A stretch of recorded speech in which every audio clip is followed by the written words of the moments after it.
Chapter 10, Technical Problems in Proust and Dostoevsky. Cambrai is not an object, but the light with which all objects are suffused. This light is as invisible from, quote, the outside, end of quote, as it is from, quote, within, end of quote.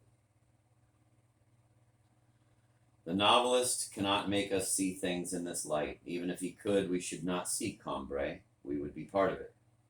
Thus, the novelist can only proceed through a series of suggestive contrasts between Cambrai's manner of perceiving and that of the, quote, barbarians, end of quote.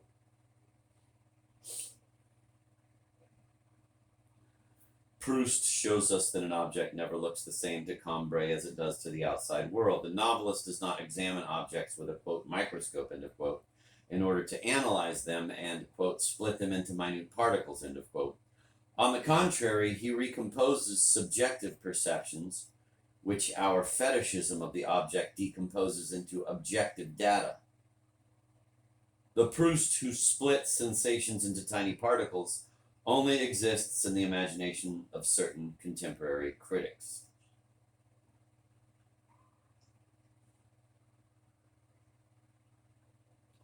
Their mistake is all the more astonishing when we consider that the atomic and sensationalist point of view, which enables an anonymous perception to be split into objective atoms, is refuted at the very beginning of the novel.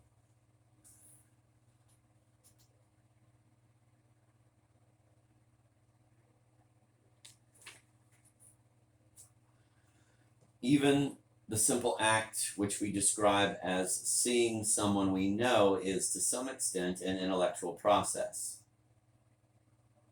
We pack the physical outline of the creature we see with all the ideas we have already formed about him. And in the complete picture of him which we compose in our minds, those ideas have certainly the principal place.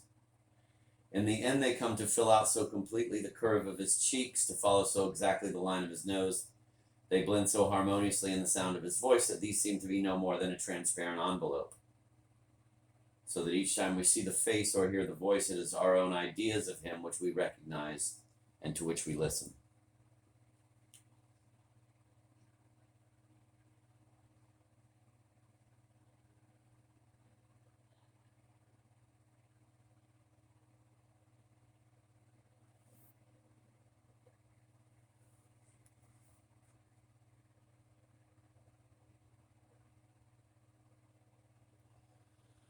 The quarrel of the critics is with Proust's words. They find an expression in his text which has recently become unfashionable and assert triumphantly that the whole work is out of date.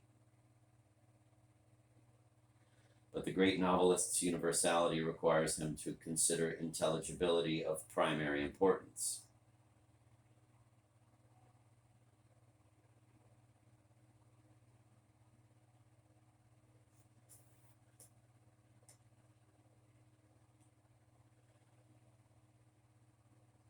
He is not concerned with the various interdicts that trends in philosophy at various times place on the most diverse portions of the French language.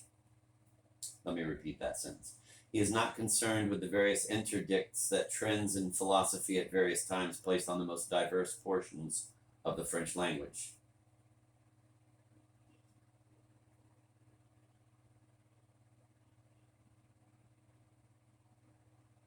Some readers are pained by certain inoffensive words in remembrance of things past, such as habit, sensation, idea, or feelings.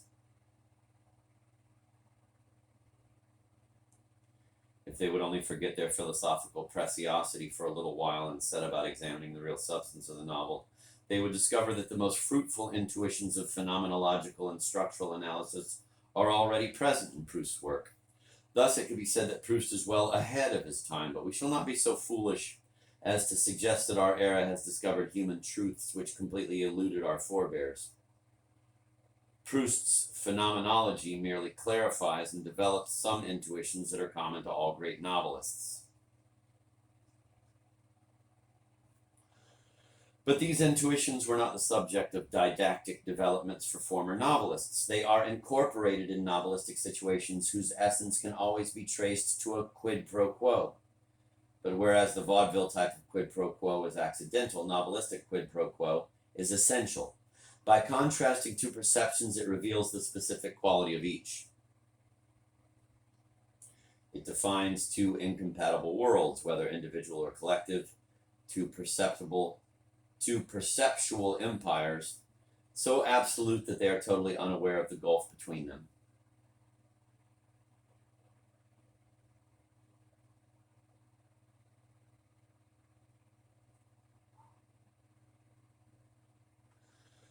The quid pro quo between Don Quixote and the barber reveals at the outset a qualitative difference of perception. Don Quixote sees an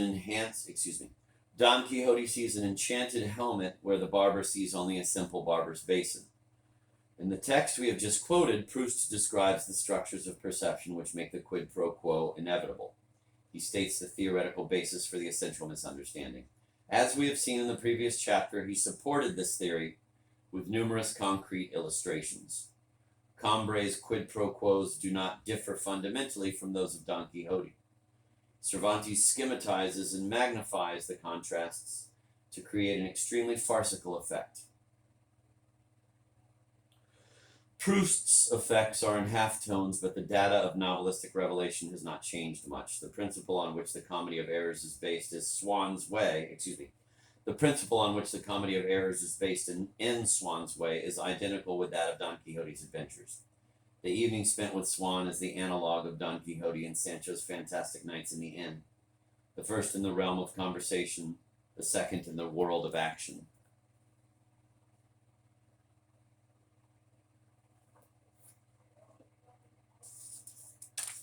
The subjectivities who are prisoners of this metamorphic desire, that is, of pride, are doomed to misunderstanding.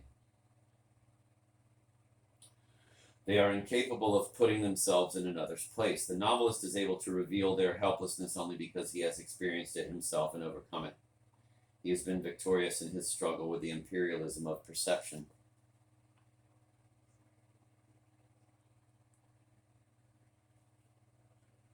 The quid pro quo reveals the abyss separating two characters by causing them to fall into it. The novelist can create this misunderstanding only because he has seen the abyss and has one foot firmly planted on each side.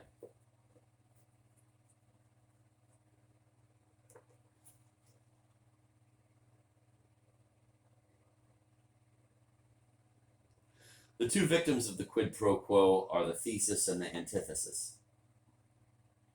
The novelist's point of view is the synthesis. These three moments represent successive stages of the novelist's spiritual evolution.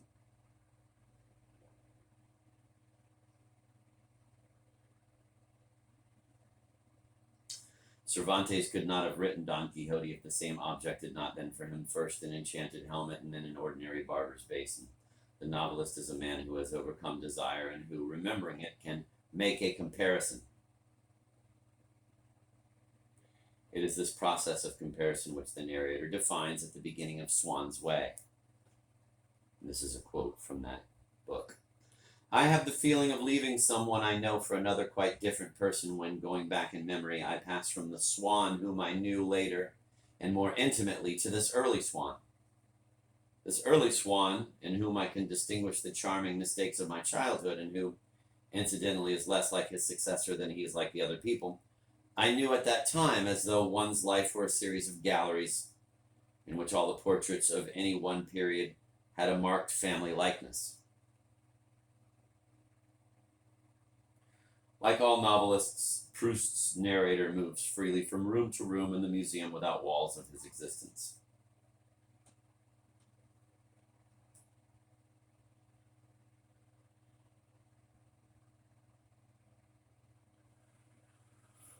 The novelist narrator is none other.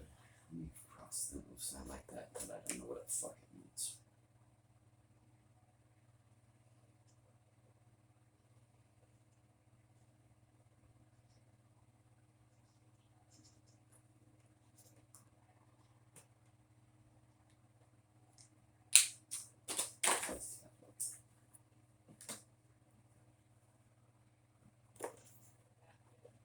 Like all novelists, Proust's narrator moves freely from room to room in the, quote, museum without walls, end of quote, of his existence. The novelist narrator is none other than Marcel, cured of all his errors, who has overcome his desires and is rich with novelistic grace.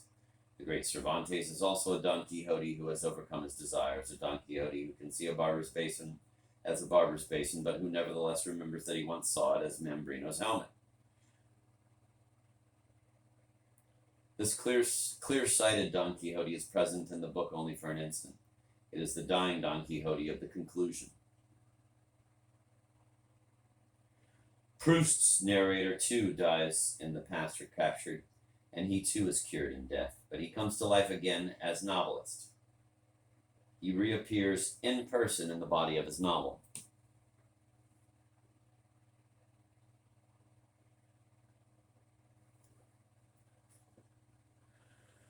The novelist is a hero cured of metaphysical desire. The novelistic process works unseen before Proust and becomes visible in his work. The novelist is a metamorphosed hero.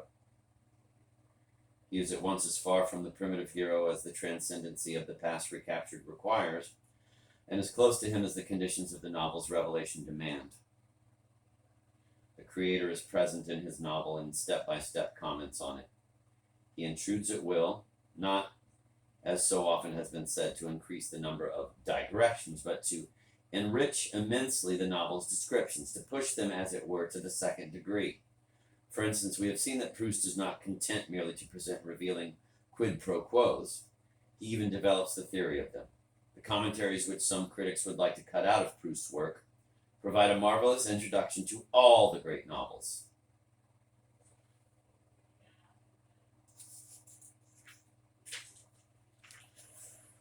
Remembrance of Things Past is a novel, and it is also the exegesis of that novel. In it, the subject matter becomes the object of a reflection which transforms the narrow stream flowing from previous novels into an immense river. We are struck by this metamorphosis. The statement that Proust divides sensation into minute particles is a clumsy attempt to interpret that metamorphosis.